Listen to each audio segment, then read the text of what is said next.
everyone. My name is Don Parkinson, and I'm a senior consultation specialist with Atkins Realis.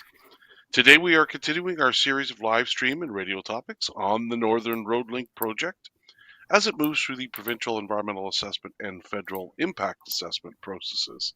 The topics we are covering parallel our project activities, so we hope these will help our viewers and listeners better understand the project and provide input along the way. And with me today is a special guest. You've heard him before, you've seen him before. He's Mr. Chris McKay, a proud member of Matagami First Nation with decades of experience working with and for Indigenous communities in many different capacities. A lot of them undercover, as you can tell by the sunglasses, although he's lowered his collar now. So the purpose of these discussions is to share community views and hear community voices on various topics relevant to the Northern Road Link environmental or impact assessment. In today's live stream, we're going to talk about engineering related mitigation measures. But before we do that, I would just like to say hello to Mr. McKay. Hello, Mr. McKay. Hello there, Don. There's no Mister for you today. You're just Don. Okay. Okay. I prefer the Mister, though. Thank you. You can keep that up all day. No, thanks for having me again, Don. And looking forward to filling in for Jen again. Certainly looking forward to having her back on the show. I'm sure the voice of reason, we call her. But looking forward to discussing our important topic today on project mitigation. So if Jen is the voice of reason, does that mean we're unreasonable? Yes. Okay. Just wanted to check Just and confirm that. Thank you, Chris. You're welcome. You're welcome. Okay, let's get started. Today, we're going to talk about engineering related mitigation measures. So, the question one may ask is, what does mitigation mean? And I'm glad that people ask those questions because it's an important question. It's a word you see a lot when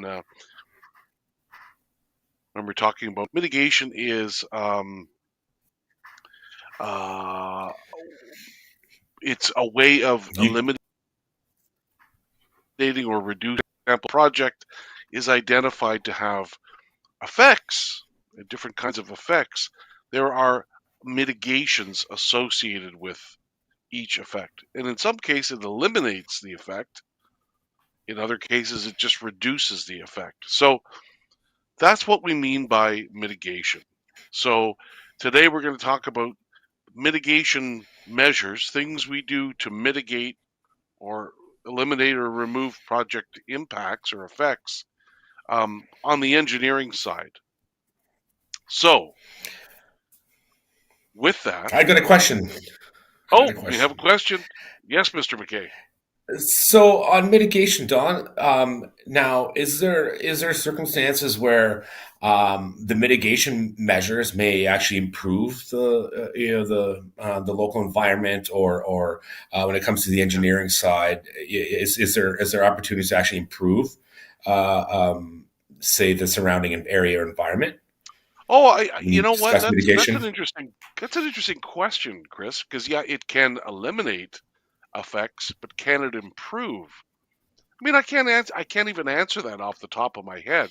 I mean, what things you can do is you can compensate for impacts, right? And that, so Yeah, for on another example, part of the project, offset, right? That's it, exactly, you know what I'm offsetting. talking about. Yeah, Right, like an off. right, right, right, right. So I don't know about a mitigation causing an improvement, a net improvement, but you see it, We'll put the that in the improvement. parking lot for another day, but maybe we'll try to Yeah, get yeah, the but answer to that one. it's a very good question because then we get into, you know, offsite um, uh, measures to compensate for any impacts, right? And those could involve Mhm. enhancement of areas, right? And That's making right. habitat areas more better, right? Just by choice of Sure. plants Uh, or or or even whatever, right? if it's, uh, I think improving past impacts, Yes. So if there Yes. was projects that were done a long time ago, there's abandoned mines all over the place, and a lot of these areas aren't cleaned up and whatever else. And so an offset to some mitigation would be to clean up these areas or something along those lines. Yeah, but when you're getting into that, it's more remediation rather than mitigation, if you know what I mean, right? Yeah, sure. Yeah, absolutely. I mean, I guess we might be splitting hairs here, but that could be like old mine sites when you're going back and you're correcting mistakes from well, they weren't really mistakes because that was just they just Mm. did what they did at the time, right? That's Without right. That's knowledge of right. how to prevent those impacts. But you're going back and you're correcting those mistakes from the past, remediation. So, no, it's a good question. It's a really good question. Yeah, yeah. Maybe another example just before we kind of put this topic to the side here, of a water crossing that was put in, that was scheduled to be put in, and folks were concerned that there was going to be issue to the fish habitat. Well, the Hmm. company that put the road in actually did a bunch of work on the spawning bed itself to add Hmm. extra boulders and whatnot to improve the quality of Yep. the spawning area, and it worked. It worked, and so yeah, we put a bridge over top of it, but all the fish habitat was improved. So there was Yeah. concerns about, there's going to be some erosion that's going to fill in, all the boulders where they lay the eggs and stuff like that. And there's concerns like that, and they made sure they did a fantastic job and actually improved it. So there's, you go from That's a mitigation good point. to improvement. So just wanted to, while we're having a That's a good discussion. point, Chris, because if you're putting in a new, bridge or culvert or whatever, and in doing that, you enhance the substrate, right? The bottom of That's right. the river or lake to make it more uh, to improve the habitat, right? So let's say you put down smaller stones with little spaces between them, suitable for laying eggs or whatever for spawning, etc. You technically might have created a potential new spawning area, things like that. So that's a Yeah, mitigation that actually is an enhancement. So that's a really good example, actually. Yeah. Wow, look at that's what I'm us. here for. Yeah, deep My job thinking. here is done. Your job. Gee, that was quick. That was quick, Chris. You mind sticking around for another 15 minutes? All right, get on it. Okay, here we go. Here we go. So let's now talk about proposed projects in the area, just to get everybody on the same page here. So when we talk about proposed projects, there are three all-season road projects currently undergoing in full individual environmental assessments or impact assessments. There's the Webequie Supply Road to the north, which runs from Webequie Airport southeast to just east of the Buckatai River. That would then connect with the planned Northern Road Link all season road, which then runs south, would meet with the Martin Falls Community Access Road west of Martin Falls. And the Martin Falls Community Access Road would then extend south to join two other resource roads, uh, Painter Road and Anaconda Road. Now these are forestry roads, resource roads that would be upgraded. Um, and so those ultimately would then connect with the provincial highway network. So that's where all these three projects fit together. They each were initiated at different times for different reasons. That's why they're undergoing separate individual environmental assessments or impact assessments on the federal side. So that talks a bit about the proposed projects. Now let's talk about the Northern Road Link road and talk about some of the details. So it's planned to be a two-lane road, about 8.5 meters wide. Those of you who are familiar with Highway 599, the Pickle Lake Road, similar to that. It's open. It would be open all year, so it's an all-season road. Um, all road legal vehicles, including heavy trucks, like mining trucks, would be able to use this road. It would be designed to meet those specifications. As with most provincial roads roads of this importance, I guess, maybe is another way to describe it. The life cycle, so how long it would last before it needs to be replaced or rebuilt, is typically 75 years. Um, and then the road would have to meet all provincial and federal engineering and environmental standards as well too. So this is not an informal gravel road at all. This is a one step away from a highway in the sense it would be so because it meets all the specifications. It's not a mining road. This is a federally, it meets federal and provincial specifications. So Yeah, so mining road would be private, right? Usually, for the most yes, part, mining yeah, roads are that's private. right, So this is and it wouldn't completely be open to the built to public. the same specifications that a public road. Now, this road might be restricted access public road, if you know what I mean, Chris, just because of where Yeah, it is, being in First Nations territories, and for for security reasons to protect those communities, there might be some access controls of some kind which haven't been identified yet, but it would be built certainly to the provincial standards. So let's talk a little bit about bridges and culverts. So when you build a road and you have to cross a lake or a watercourse like a river or stream, you need to be able to do that. And there's different ways of doing it. When you've got a really wide span, like a fairly wide span, you need a bridge. But if it's not as wide, then you can use a culvert. Um, and of course it has to do with the water course as well too. So um, both of these techniques are used. There's different kinds of culverts. There's different kinds of bridges. The bridges and culverts allow the water to flow. This is kind of obvious, but it allows the water to flow um, in the same way it did before the road construction. The idea is not to restrict the flow because that'll cause problems, flooding upstream, downstream, but to allow the watercourse to operate as it did before, behave as it did before. And so whatever the type of bridge and the type of culvert is decided by a number of factors. It's by the width, how wide the watercourse is. The wider it is, the more likely a bridge will be required. And also the volume of water flowing through or under the structure. Under in the case of a bridge, through in the case of a culvert. And the other thing I should mention, Chris, is that with climate change and this increase in the frequency of major events, shall we say, rainfall events, flooding events, things like that. Um, they're Jamboree events, community function events, those no, kind of no events.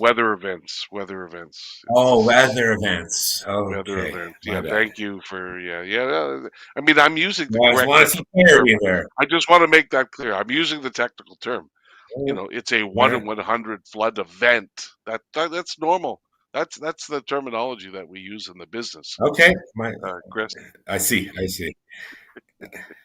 Well, you're not all So, business all the time, so it's hard to tell with you, Don. So, oh, so I have a question. I'm all business, Uh, Chris. All business. Can you tell? so when it comes to like the weather events and so on, so there's maybe opportunity for them to happen more frequently. So to mitigate that, is it you have a larger culvert to for Yeah. overflow, or yeah, like a wider bridge with more embankment or something like that, in case there's you don't want to erode the land away. So what the engineers do, Chris, is they use modeling software and they look at existing flows and they look at different scenarios, right? And so they come to an agreement on a certain scenario, design scenario that they think based on the changing weather patterns, right? This climate change that's been going on where you're getting these more acute, events, rainfall events, flooding events. you know, this is how the stream would behave. So if that's the case, then design it so that it can withstand those events. So it'll be Worst case over scenario is designed that for kind now. of that's right. Yeah. Yeah, over designed for now, Chris.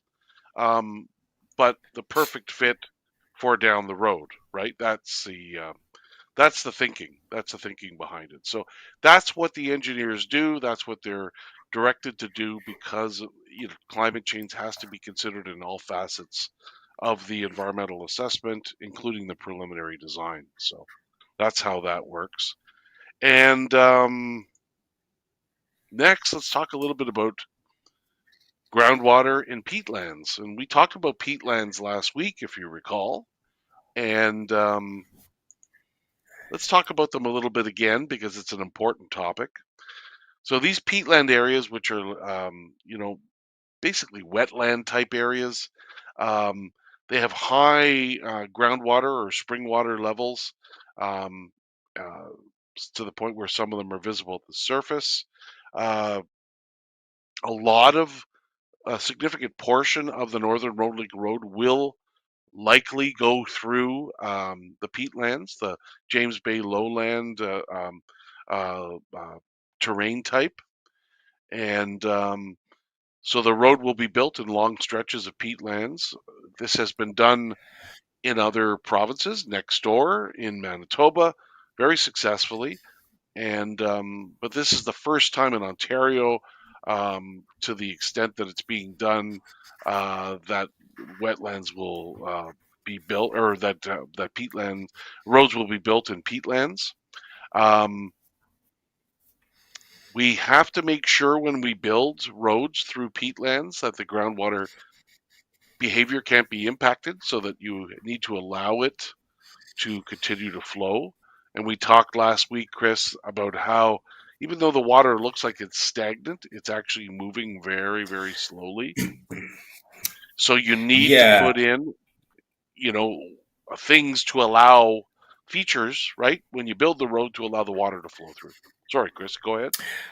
No, that's great, Don. Thanks for that. It just there was one. I mean, I don't know if many of the viewers have had opportunities to fly up into the north or maybe by helicopter or anything like that at certain times of the day.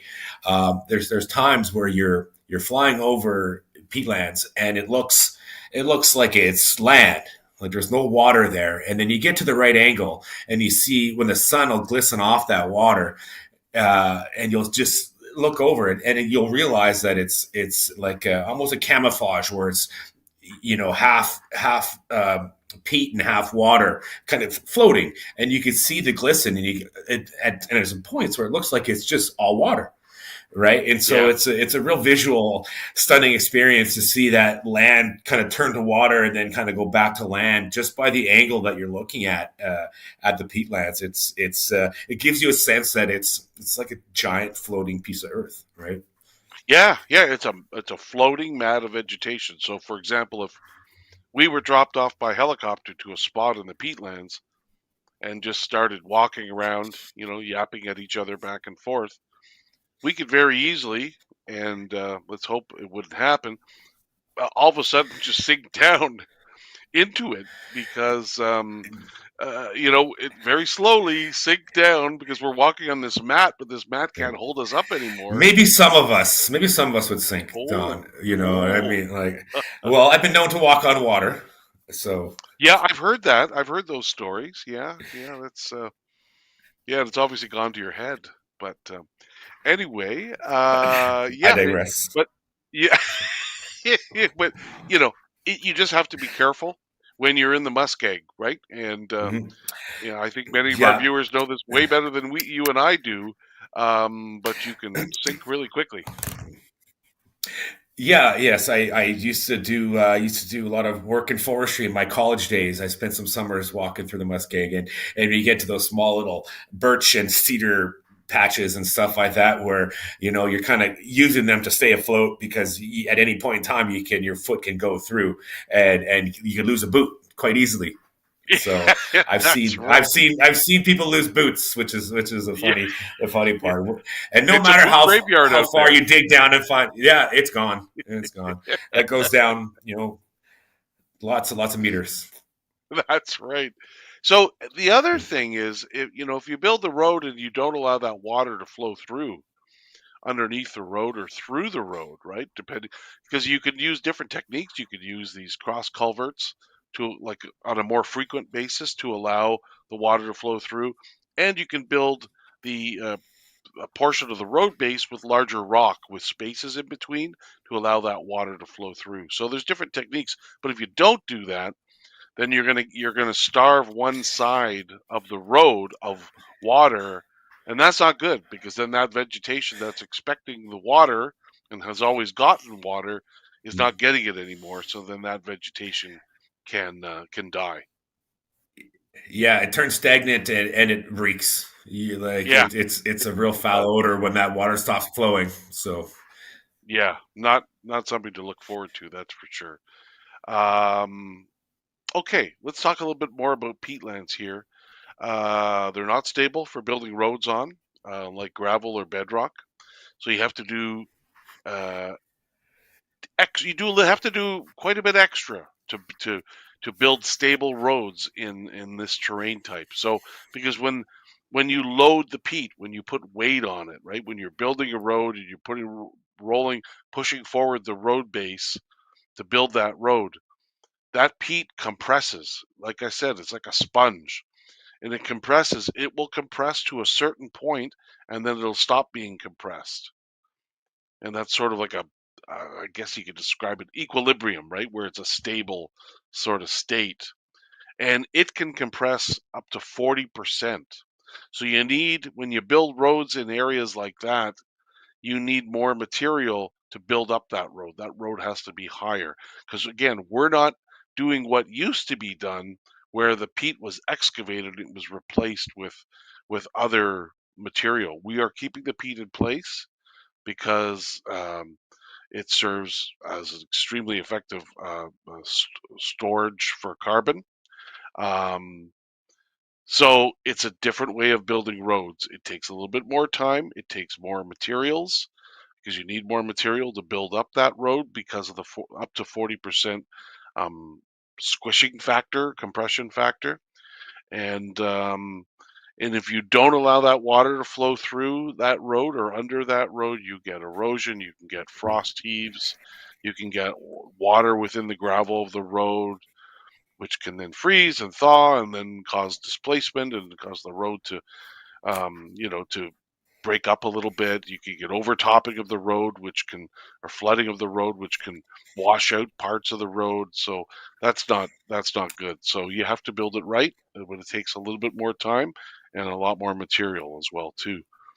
This next slide, well, we should have that something like that happen in the city of Timmins here. Like you should see the potholes we have this year. oh Lots of yeah, I bet. washout, lots of yeah, right. So we have so much snowfall, and you get some fast melting.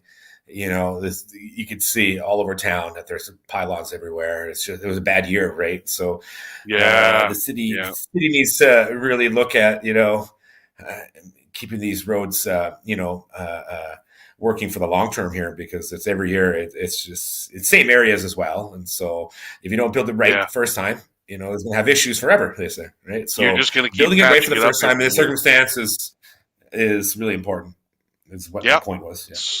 so true. This next slide shows a cross section of the road. So, if, for example, if you draw a slice through the road, across the road, from one side of the road to the other, um, you've got the typical cross section. So, in areas that are a little bit higher, a little bit drier, like upland areas is what we call them. And then you've got the lowland areas in the cross section below.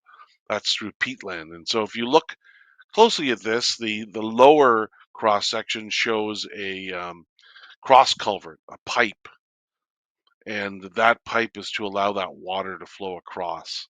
So, and then you've got the road subbase layer, and so if in areas like these lowland areas, you use the subbase layer might be blast rock to allow for like a little bit larger rock to allow for the water to flow through it. So different design, more material required to build the road in the peatland areas versus the sort of higher and drier areas. And then when we look at things like fisheries, um, there's options available to ensure that the fish habitat is preserved or maybe even enhanced. So, in the case here, you're looking at an open bottom culvert. So it sits it's sort of I guess a half moon and it sits on top of on either side concrete sort of curbs that are installed. But the beauty of this is that you're allowed to maintain the original stream bottom or river bottom, so that so there's less impact to fish habitat by using the open bottom culvert approach. So that's one technique. Semicircle, would that be another term? Semicircle, maybe semicircle. Yeah, half moon is probably not the right Moon, semicircle. half moon. Half moon. Now I'm thinking of those pastries. Oh, pastries. Oh yeah. Oh geez. Now you got me. Look at it. I It's know. it's almost 12:30, and you got me. Yeah, yeah. You got me I thinking heard about a food. grumble. All right. Yeah, you did. And so again, there are ways of being able to preserve fish and fish habitat at these crossing locations. You just have to put a little bit more time in. And then the idea is as well, and we're going to talk a little bit about this in a later slide, is to allow these areas to still be used for navigation if they were before. Um, so this next slide about bridges and culverts. You typically locate these on straight sections of a stream where the stream's narrowest because the bridge is shorter and it costs less to build. Um, any stormwater gets sort of redirected into ditches.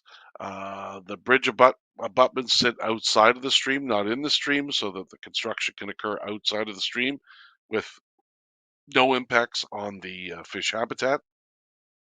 Um, and then if there are bridge piers, which are bridge supports that have to be in the water, then they're aligned with the stream flow. Obviously, when this work is done, there's a lot of measures done, erosion and sediment control measures to prevent loss of sediment into the watercourse, affecting the fish habitat. Um, this work is typically done to build the water crossings in quotes in the dry. What that means is they divert the water through another channel temporarily, and then they move fish temporarily. They do what you call a fish rescue.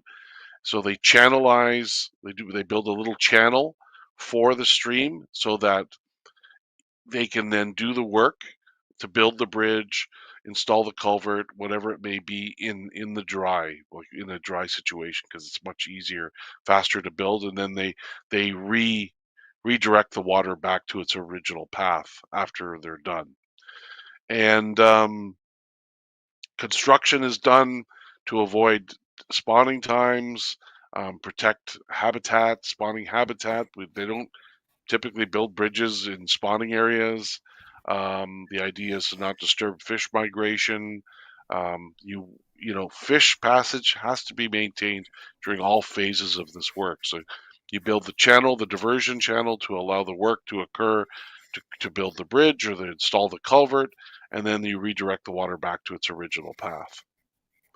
And then we move on to, and I talked a little bit about this, watercourse navigation. So, when you build these structures, these crossing structures, whether they're bridges or culverts, if people are using these waterways, and most of them are used to some extent for navigation, um, then what we try to do, and what we do most of the time, basically, is ensure that small watercraft like canoes or kayaks or small boats can pass under the road.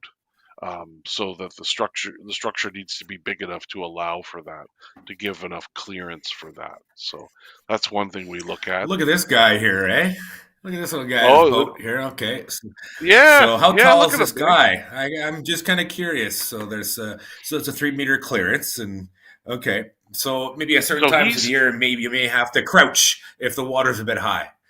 you might, yeah. So right now he's sitting, according to this diagram, at the high water level. So he's sitting in his canoe. So Uh, he's just basically his seat is, let's say, just above the high water level, and he's got 1.5 meters. So unless he's a basketball player, he's likely not going to hit the roof like a really tall basketball player. But again, this is the kind of yeah. stuff you look at how much the water levels change season to season, and then you add in another distance on top of that to come up with a sizing for your culvert, right? No, that's a really great diagram to understand, the high low water mark and so on. So I have to give it to you. Your drawing, Don, is impeccable. Oh, I didn't draw that, Chris, but I appreciate the Oh, compliment. Yeah, I'm not an artist. I thought, No. I I thought I you got the play one on crayons out television, there. but I'm not an artist in reality. No. Yeah, I'm not. So so let's wrap up with a little discussion of culvert construction. Um, so good culvert construction ensures that existing water volumes and flows will be able to pass through. So the hydraulic capacity is sufficient to allow the water to flow through and flow through. Uh, not just today, but tomorrow and a certain period going forward. Right when we talk about climate change, you're over designing to factor in climate change and the progression of climate change as well too. So um, what else? What other things can we talk about here? We try to maintain existing stream conditions. As I talked about, open bottom culverts are used for most streams and rivers. And then you'll see those round culverts. They're typically used just for small ditches and things like that. You see them on Small people's streams, intermittent yeah, streams, right? intermittent streams, So exactly. Like, if you're driving down a road and there's houses along the road and they don't have storm sewers, you'll see open ditches along the side of the road, and you'll see little culvert pipes. And so they use a little round culvert for those because it's a minor yeah, they're water cut. what about 2 feet wide or something like along Yeah, that, right? 2 feet in diameter or something. Yeah, yeah. Those there's often no get there's very no fish plugged up. habitat there essentially. Yeah, they also No, get no, plugged up. That's it's just exactly it. yeah, it's just garbage, pop cans, and all that kind of stuff that people always end up in the ditch and it end up flowing into the culvert. But you're right. That's one thing you got to keep an eye on. You've got to clean them out, make sure they're not blocking. Otherwise, that water's going to back up and get on your road, and that's not good. Yeah, you got no driveway now. Oh, your driveway's You got gone. yeah, no driveway. You lose your driveway, so nobody wants that. So Chris, Mhm. that just blew by that half hour, didn't it? It did. It did. It's a lot of fun. Certainly, Yeah, it was great, and just for the plug culverts side of things. So I'm just thinking about the project here, and so like the maintenance program and stuff to ensure water flows throughout all these culverts and so on that could cause backup. So part of the maintenance plan will be to inspect all these things on an annual basis, like bridge inspections every even more couple of frequent years than or that, whatever Chris. it is. Yes. Even more frequent than that, like Yep. biannually or whatever it is, right? Yeah, yeah. And so all the culverts, and so that's one thing that I thought we should definitely talk about is that ensuring we talk about building it right to ensure the flow is there, but Yep. there's still the years and years of maintenance and monitoring afterwards that is going to be a large undertaking for sure, especially in That's that a great point, I think Chris. sensitive environment that is the far north, and so that's something to look forward to seeing.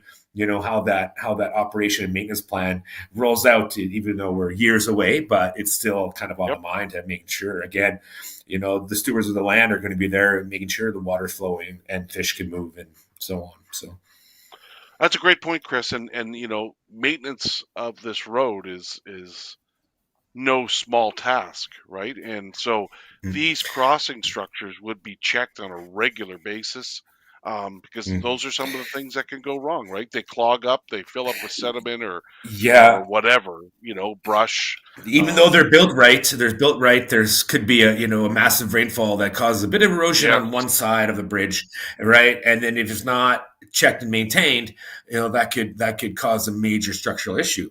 So yep, weather events, right? Weather events, so the mm-hmm. ones that can cause some major Events, damage. So yes, yes. certainly, No, that's a good point. And so again, the yeah. the maintenance of the road, it requires staff, right, who are going to be driving that road and taking care of that road, identifying where there are clogged culverts and unclogging them. They'll be identifying where there might be a need for a top up or regrading of the road, right? Might need more gravel, or the road might need to be regraded. These are it's all routine maintenance, but you have to do it. What about nuisance beavers? Oh, If there's a there's big nuisance one right beavers in there. the area, Wow. all right, we haven't we Yeah, haven't keep that your hasn't eyes come up open in for the quite of a beavers. discussion. Yeah, Yes, yeah. yeah, that's a huge one. That's a huge one, Chris, especially through the Especially in peatlands, that in right? that environment. That's right. Yeah, That's yeah, right. They're always going to be yeah. wanting to build a new home here and there, right? So, Watch out for those and I beavers. certainly Absolutely. it's well, we used to get the MNR would come down to our community and post something up on the bulletin board. A nuisance beaver, if you bring the tail in, you can get $50 or whatever it was, and they Oh, gave you the really, eh? townships. Yeah, so Yeah. we'd be kids. You know what? Okay, it's only in Jack Township. Let's we'll take our bikes on the trail. We'll go see if we could shoot a beaver. We'd go there 22s and step on the house and try to shake them out and so on as kids, Yeah. right? And yeah. So we got a couple tails. Then we'd have to bike to Gilgama to bring the tail into the MNR to get our Really? $50. Yeah, Wow. yeah. That's a good story. Jeez. Yeah. They So don't do that hopefully, anymore, do they? hopefully I don't think so. I don't think so. But a Yeah. good question because I mean I haven't heard of that in a long time, and I remember some community members getting really offended that they called it nuisance beavers. Like you're the Yes. nuisance, not the beavers. Well, we've run out of time Uh, here, Chris, but I just want to tell our viewers that we're on the radio at 2 o'clock. So don't forget to join us there. And so that wraps up today's discussion. We hope it was helpful and encourages you to join us again next week when we talk about bridge and culvert construction. Don't forget to keep in touch with our project team members via the contact information available on our website, northernroadlink.ca. Miigwech, and make sure to look out for project updates on social media and our website. Thank you, Chris, and I'll see you on our radio show at 2 p.m. Wamate Radio Network.